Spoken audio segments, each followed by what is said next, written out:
Hey, this is like cheesy ball. That's what I get for ordering on Amazon. We're back. Guess who's back? Shady's back. You know, it's Eminem's birthday in 7 days. You know how I know it's Eminem's birthday in 7 days? Because I have a 13-year-old boy, and he's counting down Eminem's birthday. Is it bad that I let him listen to Eminem? No. And he's reading The Shining? Is that bad? No. It's better than It. He wants to read It. Hey, y'all. Welcome to the Messy Mingling Podcast. What is the words from The Shining? Because Levi was saying it. Right, no, there's that. And he's like, what is it? Jackie's here? Or what is it? Oh, something like that. What is it? I don't know. I haven't watched it in forever. And we were at Target last night, and I was in a buying mood.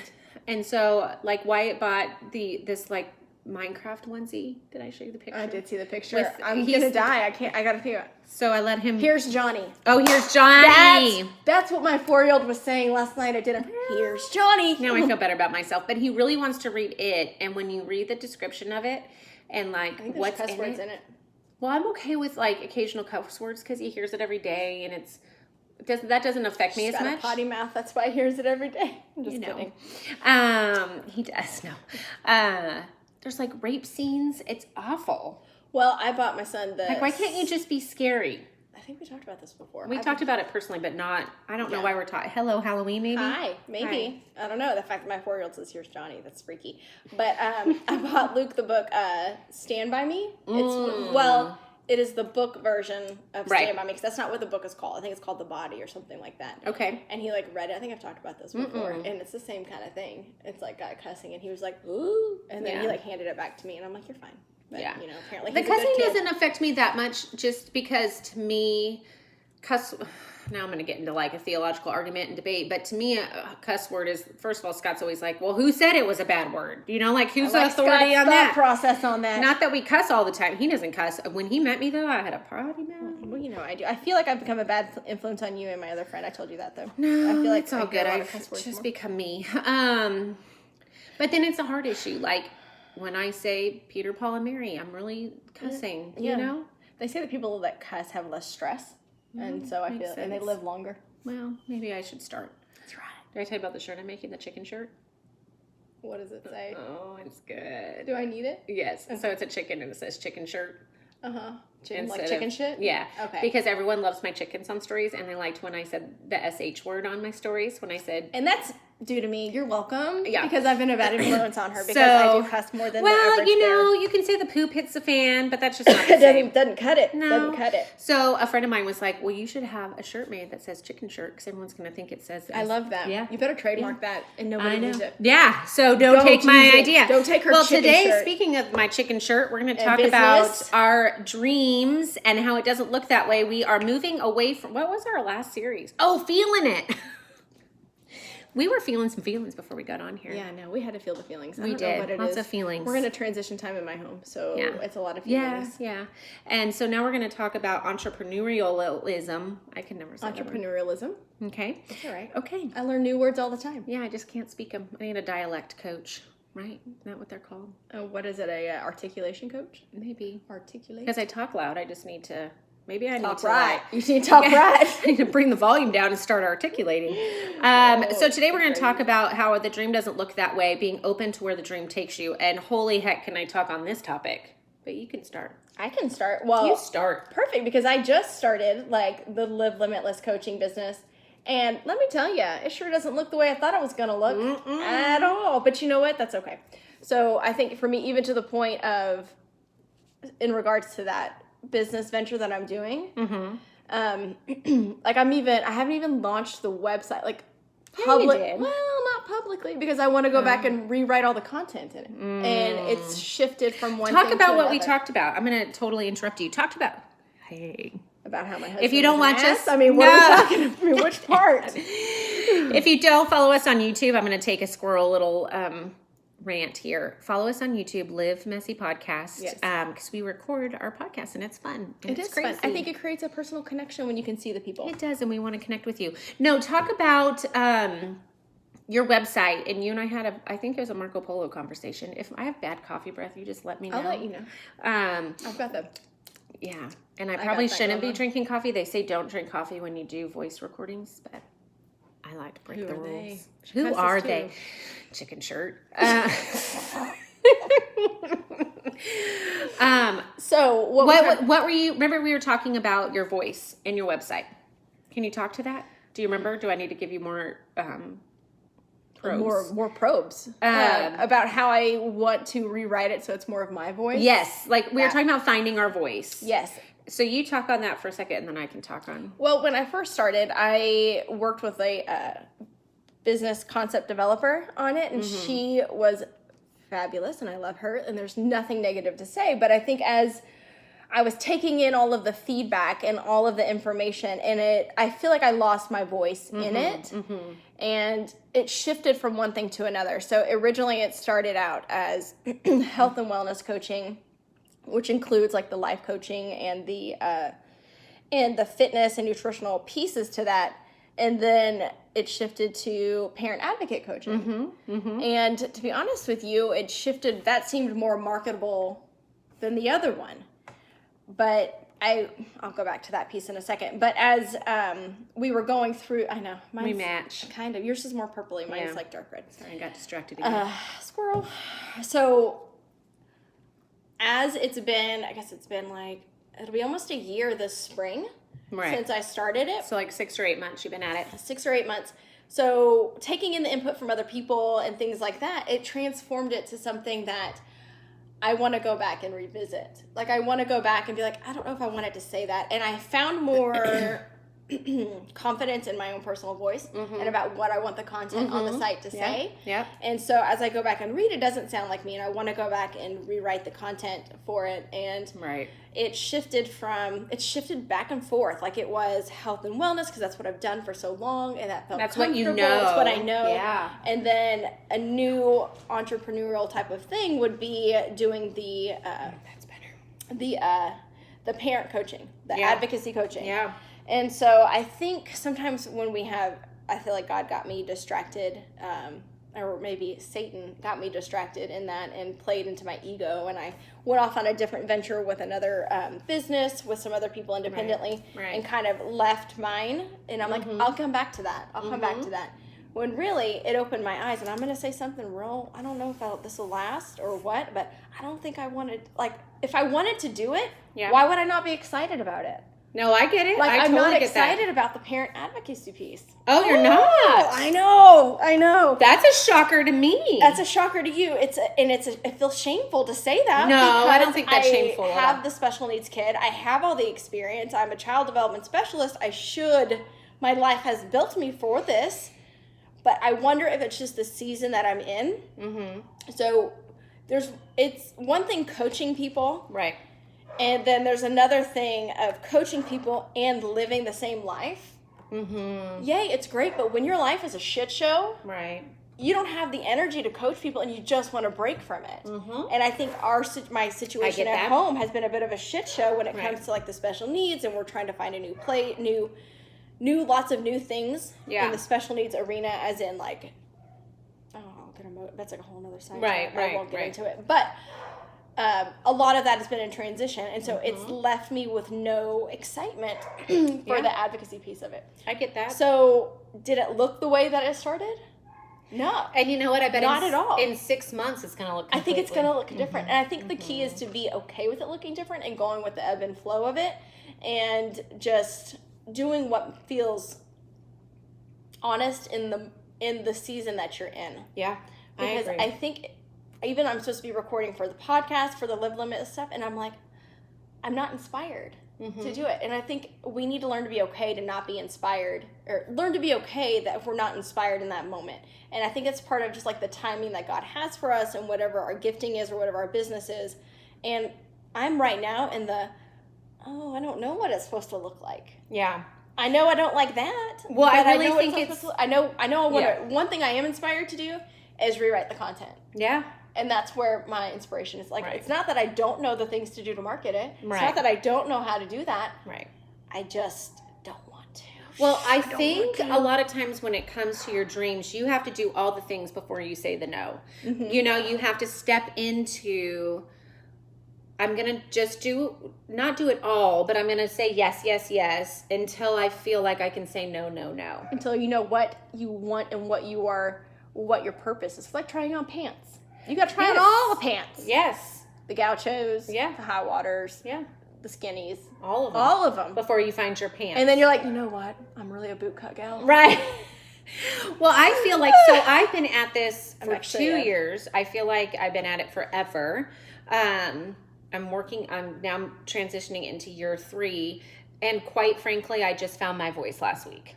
Found my voice and just found my purpose with the messy mingling. Because I feel like let me back up. You said something about special needs, advocacy, all of that, and you feel like your life has built you for that. Mm-hmm. So I can look at my life and I'm like, okay, my life built me to be a teacher and to work with kids or people. That was the trajectory I was on. And so when I don't use that, when people ask me, I just had a conversation with a neighbor about this, like, what do you do? I almost feel shameful that I was a teacher, but now I'm not. I'm doing this other thing. But I can look at this other thing and see how much the teaching experience had on building this next step. So even though you might not be, what you're doing now doesn't look like what you did then or what your life has prepared you for, all of those tools and experiences help you and propel you into what you're doing today. They bring clarity and confidence. Absolutely.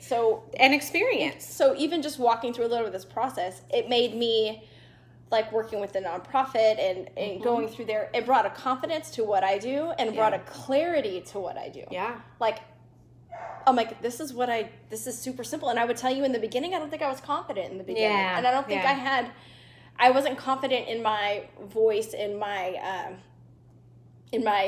expertise, I guess. And now I'm like, oh yeah, I can do that. This is what I'm supposed to be doing. Right. I'm just choosing not to do it right now. Right. Because I'm doing other things. And I think those experiences and saying yes and being open to things changing will teach you more in the process. For sure. And a lot of times, so last week, if you don't follow me on, you might not like that it has a little apple cider vinegar in it. Why? Because it helps with digestion. Every morning you should drink apple cider vinegar, water, lemon, and a little bit of sea salt. It gets your metabolism going. It's not that bad, right? That's fucking disgusting. And I'm a girl that will drink pickle juice out of the jar. It's good. I like it. It's not. You gotta. It's acquired. I was extreme. It's not effing disgusting. But it's like it's gonna take a minute. Like I'm not gonna get that taste. You gotta out of my recover mouth. from it. Here, take this guy. That's just regular water. Oh, Starbucks double filtered. So last week, I feel like 3 years ago, 2 years ago, God gave me the dream. Whatever. It landed in my lap. It was there. The mess mingling was birthed. But I couldn't put words to it. When people asked me what I did, I could describe it, but not really. It was real, like, I had a lot up in my head, but the clarity wouldn't come out of my mouth. Mm-hmm. Does that make sense? Oh, absolute sense. And so I would say yes to, okay, this seems like the next right thing. I'm just going to, my whole vision and my whole purpose and my whole motivation is for the one. You and I have talked about that. Do it for the one person. You got to have a Susan that you're working for. Or Sharon or Nancy. Or Karen. Whoever you want her to be. You need to have Cindy or, So you have to have your one. But I also think that you need to take the next right step. For me, it's an obedience. Okay, so I feel like last fall, I went to the Declare conference and I went to the podcast breakouts.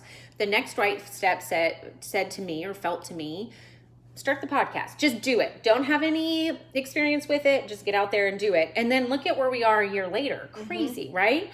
So for me, it's always been the next right step and then it'll be revealed. And I don't have to have the whole plan before I start. And that is the hardest piece for people, especially business people, because they you need the business plan and you need the business model and you need to know where you're going. And I have don't get me wrong, I have a vision. You and I have talked about our visions separately and together. We have visions.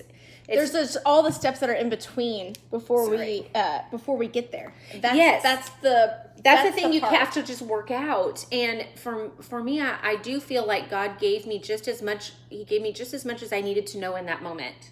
Isn't that funny? But at the same time, it was always there. I just couldn't see it. But I think he gives you what you need, just enough information in that moment, because the weight of all of the information would be crushing.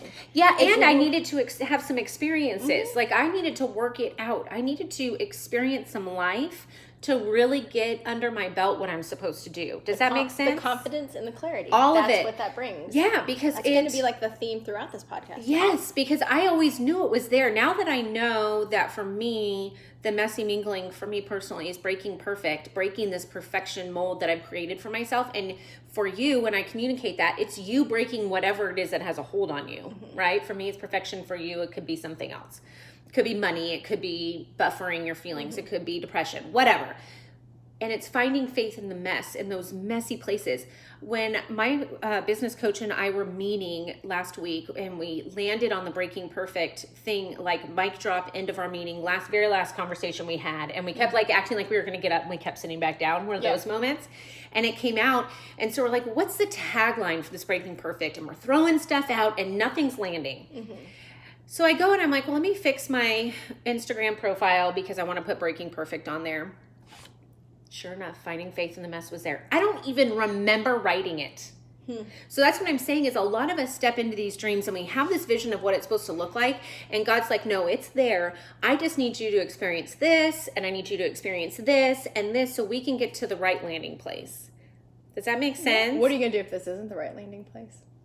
Then but I've been through so many experiences where I've thought that was the right landing place and it wasn't. But I haven't felt like that was a no, and so I've moved to the next. It's the constant next right step. Not needing to know what 5 steps ahead are, but just doing the next right step. And for someone who's a perfectionist and a planner and a to-do list girl, that's really hard for me.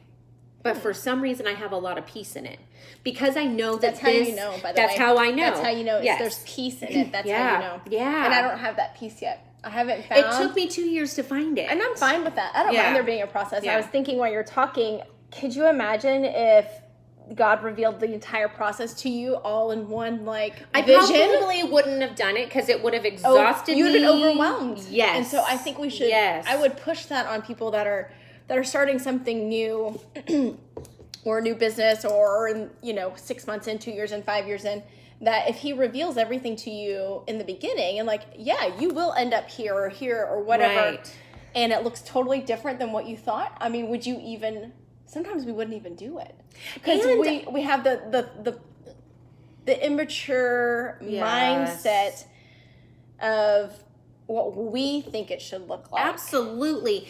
And you have to trust the process. And I just think, I'm such a control freak that I would want to manipulate it and make it Well, how can I get different. there faster? Yes. Or if you weren't getting there as quickly, yes. Not getting and there then as I think, oh my gosh, have you ever done this before where something happens in your life that you've wanted for a really long time? Like I wanted to get married and it felt like it took eons for the man to propose to me. Mm-hmm. We were together for 6 years, so it was eons. That is eons. Good luck. But on the other side, and then I wanted to have babies and I was in this rush to do all these things. Why are we in that rush? I don't know, but then it happens and you're like, holy crap, that was fast. Yeah. Can we back up and rewind? Because that went way too fast. I would have loved, not that I don't love my children. Right. But man, why did I have a baby? I mean, 26 to me seems young to have a baby. Now that I'm 41, it absolutely It feels does. very I had young. Jack at, how old was I? 28, 27? Got pregnant at 26 because we got married when I was 24. Mm-hmm. Had him at 28 because we were married for 4 years. Scott likes to take his time. Well, I had to convince every time. But, I had to convince her a time. But I can look back at taking 6 years to get married, taking 4 years to have a baby, taking all this time to do. It's prepared me for when I did step into my dream and feeling like. So the very first video live that I did when I stepped out in faith and said this is what I was going to do was 2 years ago, and it feels like it was 6 years ago, but then it feels like it was yesterday. Yeah. And I feel like I've been at this for forever, but then I look at it, I'm like, I've only been at this for 2 years. Mm-hmm. That's nothing. Oh, yeah. In the grand scheme of life. And I'm not behind. Some of you might feel like you're behind or like me, like you're too old, you got in the game late. No. I'm telling you right now, if God has a vision and a dream for your life, it's going to happen no matter what age you are or no matter how long you think it's going to take. So I was thinking yesterday, what would you do? I feel like I might be the age that I'm at, but I'm looking at my life. I'm like, how old are you? You're going to tell the podcast listeners? I'm 38. Okay. Yeah. I thought you were 38. Yeah, I'm 38. And this might be a little I liked off. 38, by the way. That's a good age. Is it? It's fine with me. Age has never been a big deal for me. Although I love 40, and I love being in my 40s. Yeah, I feel like 40s are like 20s with money. So true. Oh my gosh. 40s are like 20s with money. So I amazing. had dinner with some friends of Mars that are older. I always have older friends. I mean, like they're in their 60s and 70s. We call them the Golden Girls. And so, and we asked them, like, what was your favorite age? This is a tangent, sorry, and I've forgotten where I was going. Maybe I'll come back. We're like, what was your favorite age? And of course, one of them, she was like, well, in my 20s, because I look the best. And I'm like, okay. And the other one's like, they were both like, our 50s were our favorite. I've heard 50s is better than 40s. That's what I've heard. I feel like 50, because your kids are grown. That's what it is. All of your kids are grown. Mm-hmm. Like 40s are good because you kind of just accept who you are and like you really are more confident, I think.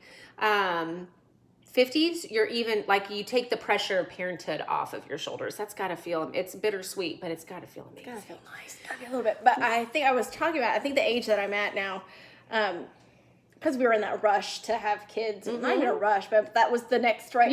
That's what it felt like. That's what we should do. We should get married. We should have kids. I remember sitting at my mom's house in Virginia,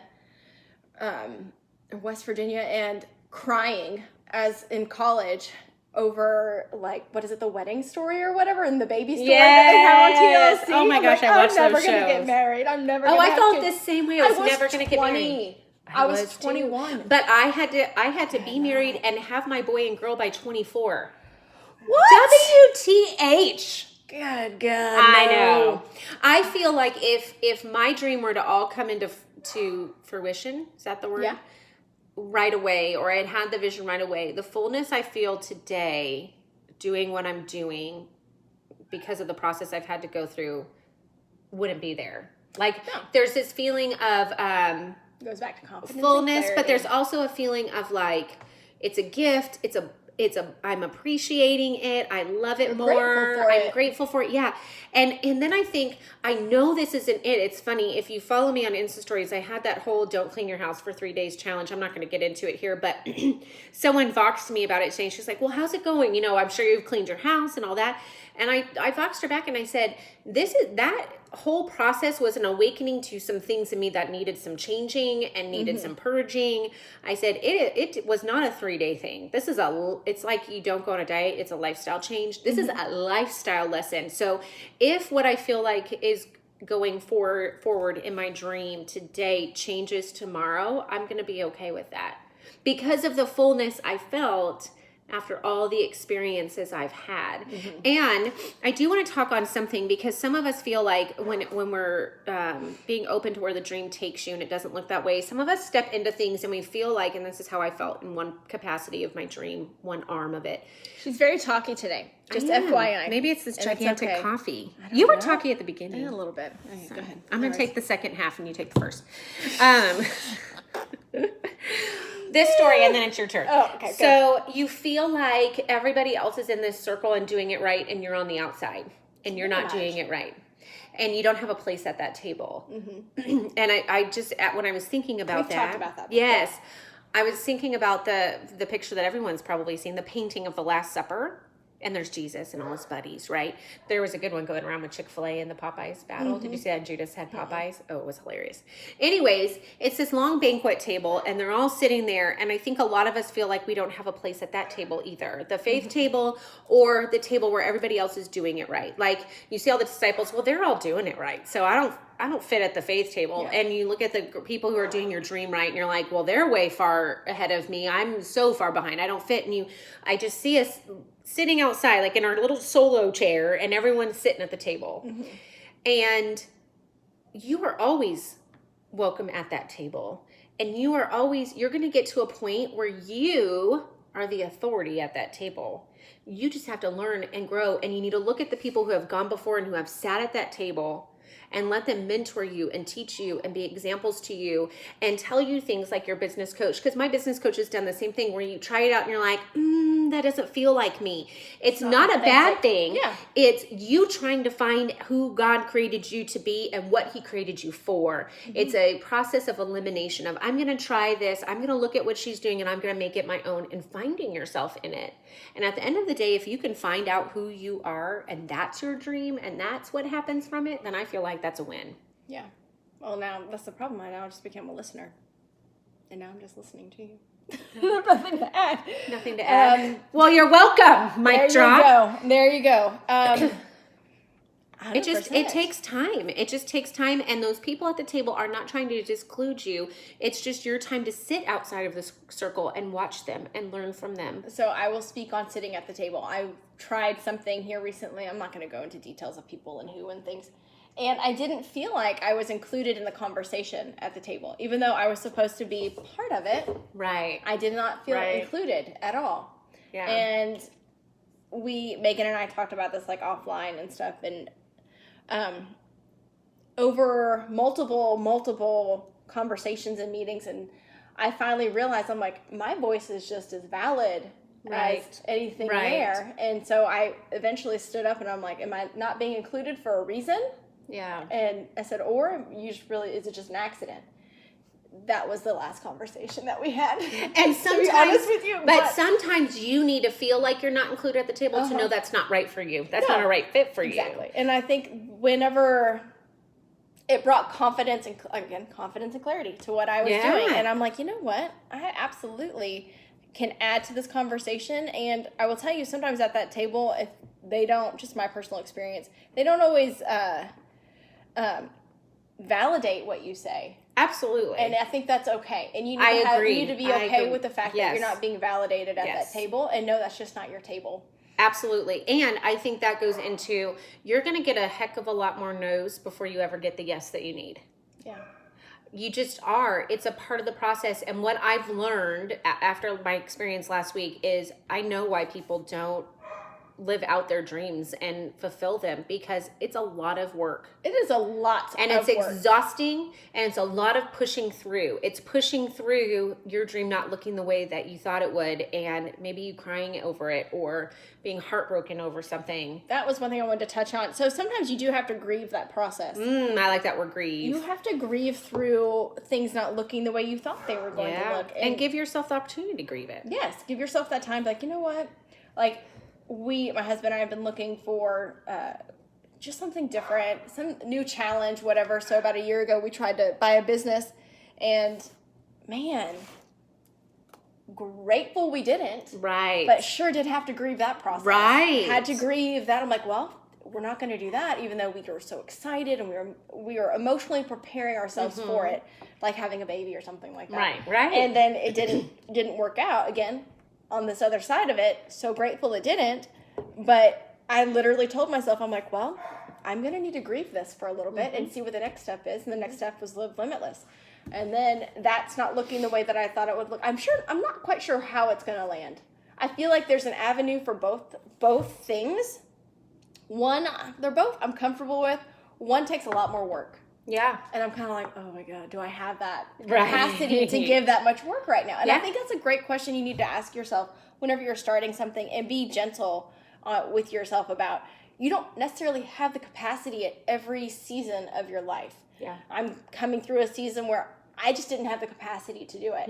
And I think being okay with that and giving yourself grace through that is huge. And don't beat yourself up. It's easy to take that guilt into the shower, and it's easy to be like, oh my God, you spent all that money with that business coach and did all those things, and you haven't done anything with it. And those things creep in. And I'm like, no, I am doing something with it. It's just I don't have the capacity right now.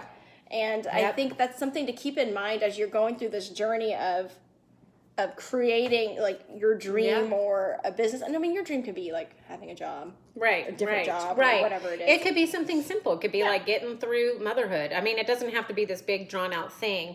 I want to talk about two things you said, grieving the process. A lot of us get stuck in that grief. So I do feel like we need to grieve the no's, grieve the, it doesn't look that way. Give yourself the opportunity to, like we said in the last series, feel the feelings for sure.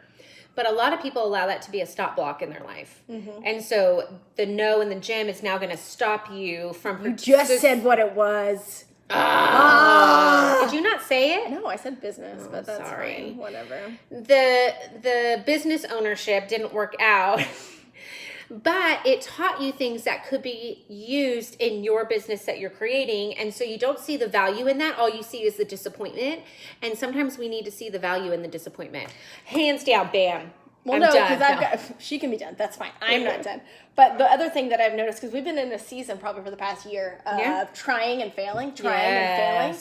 And I don't know about y'all, but I'm not a big fan of failure.